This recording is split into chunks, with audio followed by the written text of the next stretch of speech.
11월 10일 월요일. 로댕의 각성. 조각가 로댕은 3번이나 프랑스 국립미술학교에 낙방했습니다. 생계를 위해 은세공을 하던 그는 어느 날 친구로부터 눈에 보이는 나뭇잎만 만들지 말고 그 속에 있는 생명을 표현해보라는 충고를 듣고 큰 충격을 받았습니다. 또 어렸을 때부터 자신을 깊이 이해해 주었던 누이 마리아가 세상을 떠났을 때 그는 감당하기 힘든 고통을 겪었습니다. 이 2번의 충격은 그를 자신 안으로 깊이 돌아보게 만들었고 이후 로댕은 조각에 온 힘을 쏟게 되었습니다. 정신적인 고통에서 벗어나려던 그는 오히려 그림과 조각에 대한 열정을 더욱 불태웠고 마침내 세계적인 거장이 되었습니다. 우리의 삶도 그렇습니다. 평안할 때에는 마음을 잊고 눈에 보이는 것에만 매달리기 쉽지만 시련은 우리를 멈추게 하고 내면을 바라보게 만듭니다. 고통 속에서 우리는 더욱 단단해지고 새로운 길을 찾게 됩니다. 그리고 무엇보다 우리 마음을 어루만지시고 새 힘을 주시는 분, 하나님이 계시기에 우리는 어떤 고통도 넘어설 수 있습니다. 그러므로 오늘의 아픔도 언젠가 감사의 토양이 되어 더 깊은 삶의 열매로 이어질 것을 믿으십시오. 오늘의 말씀.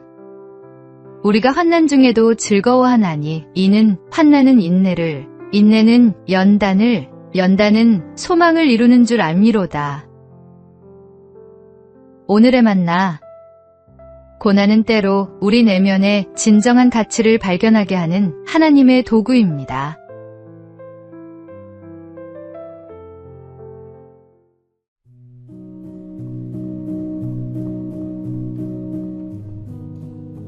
(11월 11일) 화요일. 10만원의 교훈. 한 사람이 특이한 실험을 했습니다. 어떤 마을의 일정한 구역의 집집마다 매일 10만원씩을 나누어 주었습니다. 첫째 날은 사람들은 의아해하면서도 기쁨으로 돈을 받았습니다. 셋째, 넷째 날이 되자 이 소식이 마을의 화제가 되었고 사람들은 서로 흥분된 목소리로 이야기를 나누었습니다. 둘째 주가 되자 현관 앞에 나와 기다리기 시작했고 셋째 주에는 더 이상 놀라지 않고 당연한 일처럼 받아들였습니다. 넷째 주가 되자 그것은 일상의 일부가 되어버렸습니다. 그런데 실험 기간이 끝난 날 그 사람이 돈을 주지 않고 그냥 지나가자 사람들은 성난 얼굴로 외쳤습니다. 왜 오늘은 돈을 안 주는 겁니까? 감사에 익숙해진 사람들이 결국 감사를 잊은 것입니다. 사실 우리의 삶에도 비슷한 모습이 있습니다. 매일 아침 눈을 뜨고 숨을 쉬는 일상, 가족과 친구의 사랑, 일용할 양식과 건강. 이 모든 것이 다 하나님의 은혜의 선물입니다.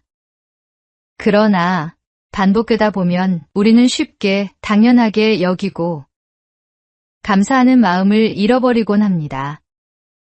오늘 하루 내게 주어진 은혜와 복이 결코 당연하지 않음을 기억해 보십시오. 끊임없이 부어주시는 사랑 앞에 다시 감사하는 마음으로 서는 것이 우리의 영혼을 새롭게 하고 삶을 더욱 풍성하게 합니다. 오늘의 말씀. 내 영혼아 여호와를 성축하며 그의 모든 은택을 잊지 말지어다. 오늘의 만나. 날마다 주시는 하나님의 은혜를 당연하게 여기지 말고 새롭게 감사하는 마음을 회복합시다.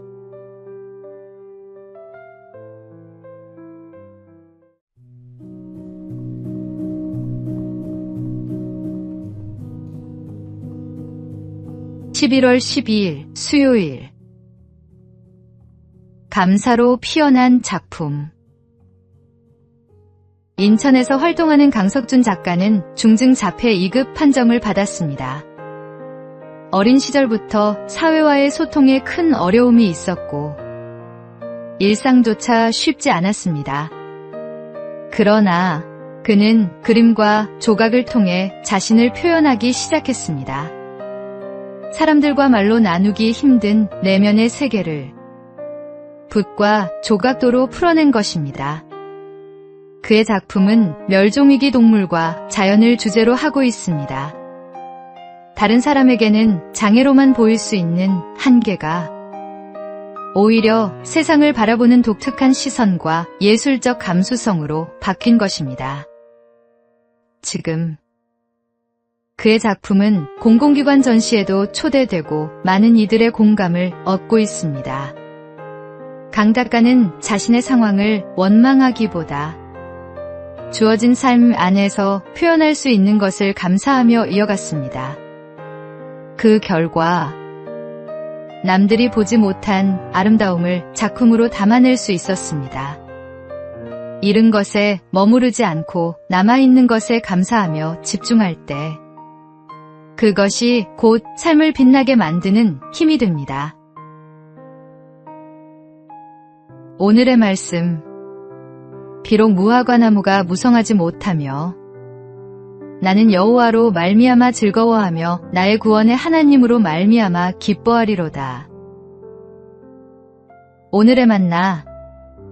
잃은 것을 헤아리기보다 남아있는 것에 감사할 때 삶은 새로운 빛을 냅니다. 오늘도 주신 은혜를 기억하며 감사의 문과 창을 달아 마음을 밝히십시오.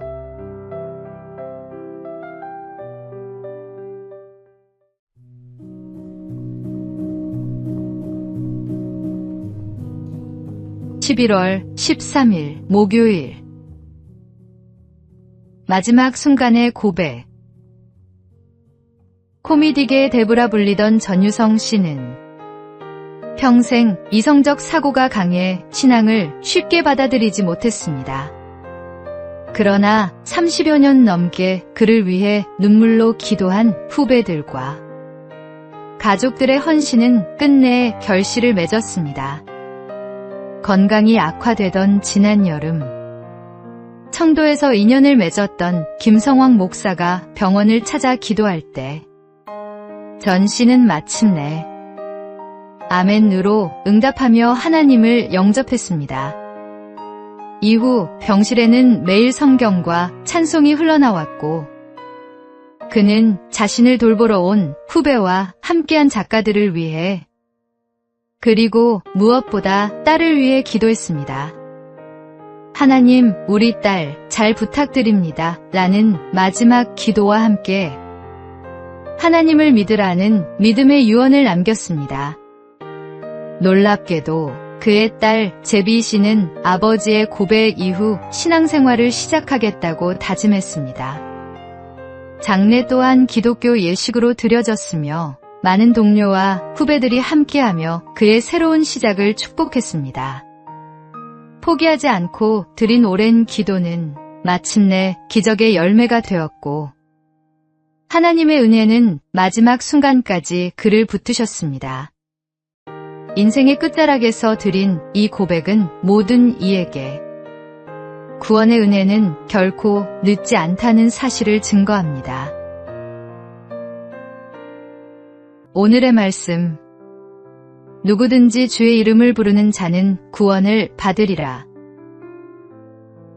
오늘의 만나. 포기하지 않는 기도가 영혼을 살립니다. 사랑하는 이를 위해 끝까지 기도하는 믿음을 가지십시오.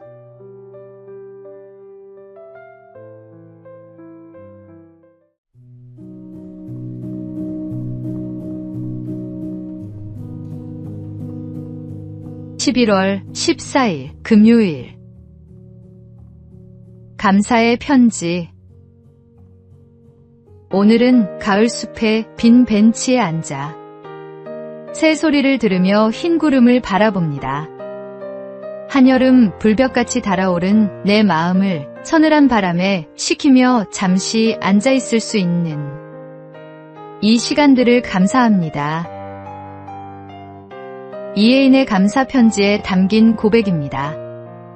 집 앞마당 대추나무에 주렁주렁 열린 열매와 그 꼭대기에서 올려지는 참새들의 맑은 노래. 바람에 흔들려도 흩어지지 않는 그 소리를 들으며 함께 노래하던 순간은 그 자체로 하나님이 주신 선물이었습니다. 또 한 포기에 난을 정성껏 돌보듯 우리를 지켜보시는 하나님의 시선 속에는 따뜻한 사랑이 가득합니다. 난초가 작은 물방울만으로도 싱싱이 꽃대를 올리듯 우리도 날마다 하나님이 부어주시는 은혜를 받으며 살아갑니다. 아침에 눈을 뜨며 하나님께 인사드리고 맑은 눈으로 하루를 바라보는 것, 그것이 곧 감사의 편지가 됩니다. 오늘도 주신 것들을 하나씩 떠올리며 감사할 때 우리의 하루는 더 깊고 풍성해질 것입니다. 오늘의 말씀, 범사에 우리 주 예수 그리스도의 이름으로 항상 아버지 하나님께 감사하며. 오늘의 만나, 감사는 특별한 일이 있을 때만 드리는 고백이 아닙니다. 평범한 하루 속 작은 순간들을 붙잡아 하나님께 감사해 보십시오.